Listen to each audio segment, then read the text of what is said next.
गेमचा नाद आणि आयुष्य बर्बाद अशी अवस्था आजच्या पिढीची झाली आहे। उत्तर प्रदेशच्या गाझियाबाद मधून एक धक्कादायक प्रकार समोर आलाय। गेमच्या नादात 3 बहिणींनी आपलं जीवन संपवलंय।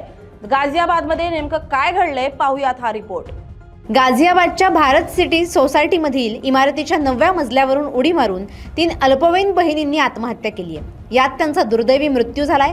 पोलिसांना त्यांच्या खोलीतून एक स्वतः लिहिलेली सुसाईड नोट सापडली, ज्यामध्ये मम्मी पप्पा सॉरी असं लिहिलं होतं। यातून त्या खूप त्रासात असल्याचं निदर्शनास आलं। मुलींच्या वडिलांनी दावा केला आहे की त्यांना कोरियन टास्क आधारित ऑनलाईन खेळाचं व्यसन लागलं होतं आणि त्यांनी यापूर्वीच त्याशिवाय जगण्याची कल्पना करू शकत नसल्याचं सांगितलं होतं।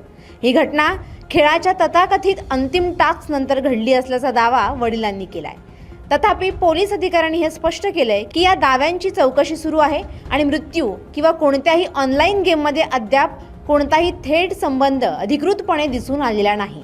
देखिए, जितना अभी तक जांच हुआ है उसमें किसी भी ऐप का स्पेसिफिक नाम नहीं है। एक जो बताया उसमें लिखा गया है, उसमें इतना क्लियर हो रहा है कि ये जो तीनों लड़कियां थी ये कोरियन कल्चर से इन्फ्लुएंस थी और उसी के बारे में ये सारा नोट लिखा हुआ था उन्होंने, और उसी के चलते उन्होंने ये सुसाइड किया हुआ है। पोलिसांच्या अहवालानुसार ही घटना बुधवारी पहाटे उघडकीस आली, जेव्हा उंच इमारतीतील रहिवाशांना मोठा आवाज ऐकू आला आणि त्यांनी सुरक्षा रक्षकाला सतर्क केलं।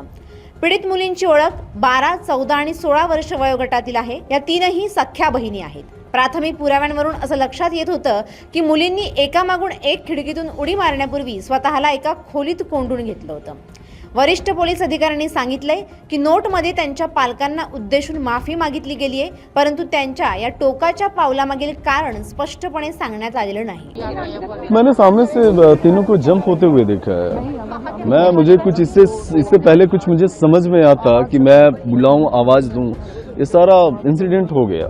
मुझे कुछ एबनॉर्मल सा दिखा था कि मतलब वो जो गिलास है, बालकनी है, उसके ऊपर बैठे हुए थे। वो बार बार बैक साइड से गिरने की कोशिश कर रहे थे और दूसरा उसे पकड़ने की कोशिश कर रहा था।